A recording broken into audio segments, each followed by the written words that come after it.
Hey everyone, I hope you're taking it easy and your day has been great thus far. For this video, we'll be continuing through our retrospective unbagging and page through series with Imperium Issue 50, and Imperium is for the Warhammer 40,000 setting, and as for Issue 50, at least back in Australia, it would have come out about middle of 2023. Although in terms of the UK and the US, definitely a few years even before that. I would probably say Imperium was pretty much at the introduction of 9th edition for everywhere but Australia. Anyway, up to issue 50. We're well and truly over halfway through the series. 40 more issues to go. Front of the issue for number 50, we have the Tower versus the Necrons front and center with some very nice artwork there. I kind of hope the Tower lose, but anyway, besides the point. In terms of what this particular issue will contain, we'll get 5 models in total for the Necron Royal Court, which is very cool. So we'll expand the Necron list with that particular Royal Court, how to paint and build them, and then most likely the playthrough and scenario will involve the Necrons. So it's probably a safe assumption issue 50 will be very Necron-centric. So in terms of the actual contents of the issue, so the little introductory pages will be for the Canoptek Reanimator, followed by some lore for the matriarchs of the Adepta Sororitas as well as the Order of the Sacred Rose. So lore-wise, we're very much Sisters of Battle focused, otherwise it's pretty much back to the Necrons. Building and painting, pretty much specific to the Royal Court, and then lastly we'll have the Canoptek Reanimator datasheet, followed by the reanimation scenario, I dare say. So that's a breakdown of the issue. So, Canoptek Reanimator, I believe I'll now have like 2 of these, because I'm pretty sure this was also part of the Necron combat patrol. But anyway, besides the point. So Canoptek Reanimator, going through some of its war gear and abilities, as to be expected. It is a Necron walker. I'm not going to go through all of that, but overall it actually does look very, very cool. I thought it was actually supposed to be an offensive unit, but apparently it's more of a defensive repair unit, so interesting. Battle record, as we usually get to see, so pretty much just to add a bit more thematic flair to the unit. Let's see. The matriarchs for the Adepta Sororitas. So there looks like there's 6 of them. I'm guessing it's the head of each order. Not sure who is who, which is fair. I wouldn't be surprised if one of them is a Catherine. So we have that particular image. And in fact, here we go. One of them is indeed a St. Catherine. So we've got St. Lucia for the Order of the Valorous Heart, St. Catherine for the Martyred Lady, St. Sylvana for the Argent Shroud, St. Mina for Bloody Rose, Alicia for the Ebon Chalice, or Eben, and Arabella for the Sacred Rose. I'm actually not surprised that St. Catherine is there for the Martyred Lady. So I do know a little bit about each of the matriarchs. I think that the initial patron saint / matriarch of the actual order that established it. But anyway, that's actually very nice that is there. One day I will actually go back and read that. Going through the Order of the Sacred Rose, who I think is a bit of a white power armor color as their main color. So we have that. The matriarch Saint Arabella, we've just seen over here as well, which is very nice. In fact, we've actually got 2 orders. So we've had the Sacred Rose and the Ebon Chalice. Whose matriarch is this? Alicia Dominica. And apparently, the Ebon Chalice was the first of the Orders Militant. Well, there you go. It's always nice to get some of this little backstory for each of the sisters' orders. In terms of the build, the Royal Court. So that is the sprue that we will look at in a moment. So a single sprue with all 5 units somewhere attached to that sprue.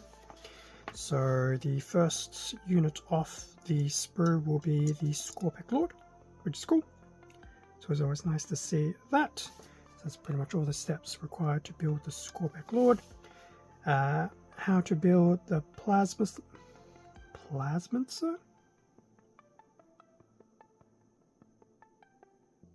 Anyway, that guy. So we'll have that particular unit. I feel like it's Plasmancer. Anyway. And then I believe we have, oh no, we've got the 2 Cryptothralls, which is nice. And then lastly, the Reanimator as well, which actually doesn't look too difficult. I mean, it looks like the bulk of it is 4 pieces, which isn't too bad. It's interesting because you look at it and would think, it has to be more than 4 pieces. It is, but it's predominantly built off 4 pieces. How to paint the Royal Court. Base coating with Runelord Brass, which isn't all too surprising. Shading with the Cryptic Armor Shade Gloss, obviously to bring through some of that shading. Abaddon Black on some of those models. Predominantly joints, hilts, weapons, things like that. Lead Belcher for robes, claws, and more claws. What else? That's not just claws. No, claws and more claws. Weapons, cables and more weapon casings and things like that. Canoptek alloy on shoulder plates and things like that. Corax white for orbs, eye lenses, and blades, cabling, and the little terrain feature. Corn red. So it looks like part of this terrain feature will have some debris from a Adeptus Mechanicus robot, Rakarth flesh for anything skull related, and then Agrax Earth Shade just to bring out some of that shading and tone. Then we move over to Reiklin Flesh Shade, followed by the first and only coming of Nuln Oil, which isn't too bad, doesn't need to be used that many times. Stormhost Silver to do some edge highlighting, and then a little bit of dry brushing, and then the final basing with the Astrogranite and Nuln Oil combo tends to be the norm. And then based on all the paints that have been made available by issue 50 of Imperium, that is pretty much the final gallery of those particular models. Are they complete? No. They're definitely missing a little bit of green. That's cool. So the 2 Cryptothralls, the Reanimator, the Lord, and the Plasmancer. Whatever. It's becoming a weird tongue twister. I'm moving on with life. The data sheet for the Canoptek Reanimator. And then what do we have? So we have a tutorial regarding the Reanimator, no doubt. Obviously how to use some of its abilities. I'm not going to comment too much about that because we are now in the 11th edition. Who knows if they've changed. Reanimation, so this will be the actual scenario. Necrons and the Sororitas, unsurprisingly. And then the actual mission, the briefing, the relevant forces in play, the battlefield and mission objectives, which is pretty stock standard. Usual splash page for the Imperium magazine, featuring a Sister of Battle, or Battle Sister, I guess is probably the correct way of terminology. Coming soon, issues 51 and 52. So 51 will be 2 paints. Pallid Witch Flesh and Dawnstone. And then actually, another 2-parter. So 52 and 53 will be a duo set of issues that will basically put together a Triarch Stalker. That actually does look very cool. Yeah, it actually does look quite cool. So that will be those 2 particular issues as we move into the 50s. So that was the page through of issue number 50. As I mentioned, it is very, very, very heavy with the Necrons and the Royal Court, of course. Now, what else is included? So we do have bases, 5 in total. So we've got these 2 larger bases for the Skorpekh Lord and the Reanimator, and then these 3 smaller bases for the 2 Thralls and the Plasmancer. All of them will have little holes in them, so they are snap fit in terms of being put into their bases. So we have those, and then lastly, naturally, the actual sprue itself.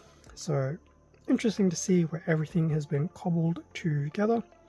I know that's going to be parts of the Reanimator. I think there's the Skorpekh Lord, Plasmancer, etc, etc. So definitely not too bad for 5 units attached to a single sprue. So that does look very cool. And actually doesn't look like it'll be too bad to paint either. So that is the sprue included with issue 50. Okay, so that will pretty much bring us to an end of the page 3 of issue number 50 of Imperium. Thank you very much for watching this video. Feel free to leave a like, comment, subscribe if you enjoyed the content. This does help support the channel, and I do appreciate it. There's also extra content on my Instagram and YouTube community tab. Just bear in mind it's work in progress stuff of things I am working on, which may or may not be 40k at that time. Which is kind of funny given how much 40k content that I'm trying to put out to the world. Stay safe and take care, and I'll catch you all in a future video, whether it's 40k related or something else on the channel. See ya.